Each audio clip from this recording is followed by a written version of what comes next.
Praise the lord. క్రీస్తునందు ప్రియమైనటువంటి దేవుని బిడ్డలారా, ఈ దినం మన ప్రభువును మన రక్షకుడైనటువంటి యేసు క్రీస్తు నామమున మీ అందరికీ శుభాది వందనాలు తెలియజేస్తూ ఉన్నాను. ప్రత్యేకంగా మరి ఈ సమయంలో తమ్ముడు సామ్యుయల్ కరుణాకర్ మరి ప్రారంభించినటువంటి ఈ యూట్యూబ్ ఛానల్ను బట్టి వందనాలు చెల్లిస్తూ ఉన్నాను. దేవుడు తనను తన కుటుంబాన్ని దీవించునుగాక. మరి ఈ దినము చిన్న ధ్యానం చేసుకొని మనం ప్రభును స్తుతిద్దాము. బైబిల్ గ్రంథంలో నుండి మరి ప్రకటన గ్రంథం మరి 3వ అధ్యాయము 20వ వచనం నుండి మనం చదువుకుందాం. దేవుడు ఈ యొక్క వాక్యంలో నుండి, ఇదిగో నేను తలుపు వద్ద నిలుచుండి తట్టుచున్నాను,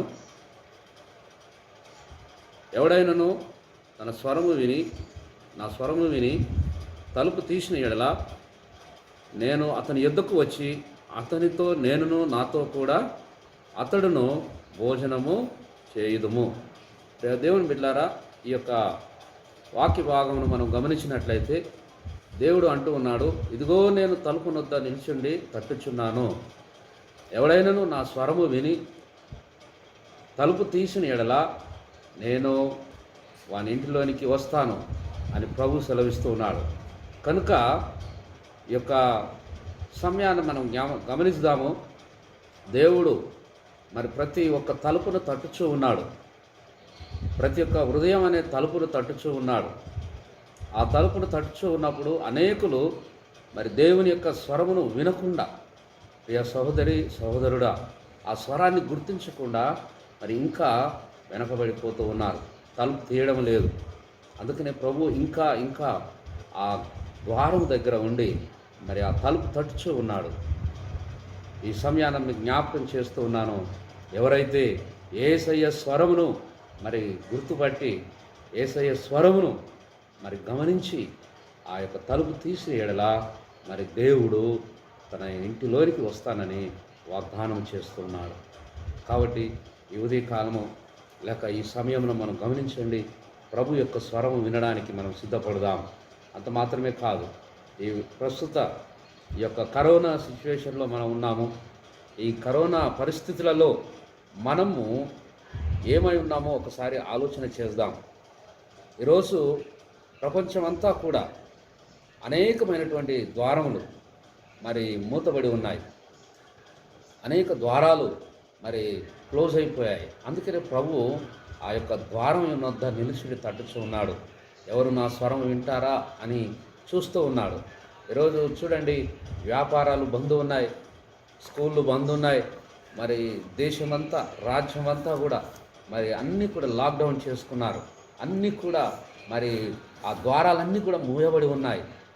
ఆర్థికంగా, ఆత్మీయంగా మరి ప్రతి విషయంలో కూడా మరి యొక్క ద్వారాలు మూయబడి ఉన్నాయి. అందుకనే దేవుడు అంటూ ఉన్నాడు, ఆ ద్వారం వద్ద నిల్చుండి తట్టుచూ ఉన్నాడు. ఎవడైనా నా స్వరము విని ఆ యొక్క తలుపు తీస్తే నేను వాని దగ్గరికి వస్తానంటున్నాడు. అందుకని ఇంకా ప్రభు, ప్రియ సహోదరి సహోదరుడా, ఈరోజు ఇంకా నా ప్రభువు నీ హృదయం అనే తలుపును తట్టుచూ ఉన్నాడు. దాన్ని నువ్వు తీస్తే మరి యేసయ్య నీ హృదయంలోనికి వస్తాడు. కావున ఈ సమయంలో, ఈ ధ్యాన సమయంలో గమనించండి. ఇక్కడ మనం చూస్తే మరి ఈ రోజులో ఏ ద్వారము బంద్ అయింది, ఏ ద్వారము మూయబడింది అని మనం గమనించినట్లయితే మొట్టమొదటిగా చూస్తే విశ్వాసం అనే ద్వారము మూయబడి ఉంది. విశ్వాసం అనే ద్వారాన్ని మరి అనేకులు ఈరోజు మూసుకొని ఉన్నారు. అందుకనే మరి చూడండి, అపొస్తలుల కార్యంలో మనం చూస్తాం, మరి రోమపత్రికలో చూస్తాం, మరి విశ్వాసము ఎలా వస్తుంది? విశ్వాసము వినుట వలన వస్తుంది. ఏమి వినాలి అనగా ప్రభువైన యేసుక్రీస్తు యొక్క మాటలు వినాలి. వినుట వలన విశ్వాసం కలుగును. అది క్రీస్తు యేసు యొక్క మాట వలన ఆ విశ్వాసము మనకు వస్తుంది. కాబట్టి ప్రియ సహోదరి సహోదరుడా, ఈరోజు దేవుని యొక్క వాక్యమును వింటూ ఉన్నావా? దేవుని యొక్క వాక్యాన్ని వినడానికి నువ్వు వేగిరపడుతున్నావా? దేవుని యొక్క స్వరాన్ని వినడానికి నువ్వు వేగిరపడుతున్నావా? సాతానుడు ఈరోజు ఆ యొక్క మరి దేవాలయపు లేక ప్రతి సంఘము, చర్చెస్ యొక్క మరి ద్వారాలు మూయబడి ఉన్నాయి. వాక్యం కరవవుతుంది. ఇలాంటి కష్ట పరిస్థితులలో మరి మనం ఏం చేయాలి? దేవుని యొక్క స్వరం వినడానికి మనం ఇష్టపడాలి. సో అలాగ దేవుని యొక్క స్వరాన్ని వినడానికి నువ్వు ఇష్టపడితే దేవుడు నీలోనికి వస్తాడు. కాబట్టి సాతాను మొట్టమొదటిగా ఇక్కడ మనం చూస్తాము, విశ్వాసపు ద్వారాన్ని అది మూసివేసింది. కాబట్టి ఈరోజు నీ హృదయంలో విశ్వాసం అనే ద్వారం మూయబడితే, నీ హృదయంలో దేవుని యొక్క స్వరానికి నీకు తావు లేకపోతే, ఈరోజు ప్రభు సెలవిస్తూ ఉన్నాడు, ఇంకా నీ హృదయం తలుపు తట్టుచు ఉన్నాడు. నీ హృదయం అనే తలుపును తడుచు ఉన్నాడు. ఈ విశ్వాసం అనే ద్వారాన్ని నువ్వు తెరిచిన ఎడల నీలో విశ్వాసం అభివృద్ధి చెందుతుంది. విశ్వాసం లేకుండా దేవునికి ఇష్టై ఉండుట అసాధ్యమని అన్నాడు. కనుక మరి ఈ యొక్క సమయాన విశ్వాసము వలన మరి నీ యొక్క ద్వారం తెరవబడుతుంది. ఆ మూయబడినటువంటి విశ్వాస ద్వారాన్ని తెరవాలని ప్రభు కోరుతూ ఉన్నాడు. అలాగే రెండవ మాటగా మనం చూస్తే, ప్రార్థనా ద్వారము మూయబడింది. ప్రార్థనా ద్వారము మూయబడింది. కాబట్టి ఈ ఉదయకాలం గమనించండి, ప్రార్థనా ద్వారం. ఈరోజు నువ్వు ప్రార్థించుకుంటున్నావా? ప్రార్థన చేస్తూ ఉన్నావా? ఈరోజున ప్రభు అడుగుతూ ఉన్నాడు, ప్రార్థన లేకుండా మనం ఏమి జయించలేము. ఎడతెగక ప్రార్థన చేయుడి, ఎడతెగక ప్రార్థన చేయుడి. కాబట్టి విశ్వాసం అనే ద్వారమును తెరిచినప్పుడు ప్రార్థన అనే ద్వారం తెరవబడుతుంది.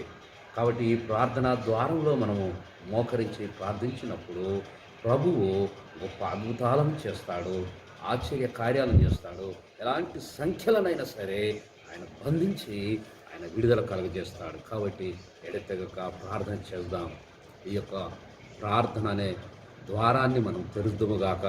అప్పుడు ప్రభు నీ హృదయంలోనికి వచ్చి నిన్ను ఆశీర్వదిస్తాడు. దేవుడు నిన్ను నీ కుటుంబాన్ని దీవించునుగాక. Amen, amen. May God bless you. దేవుడు మిమ్మల్ని దీవించి వర్ధిల్ల చేయనుగాక. Amen, amen. Thank you.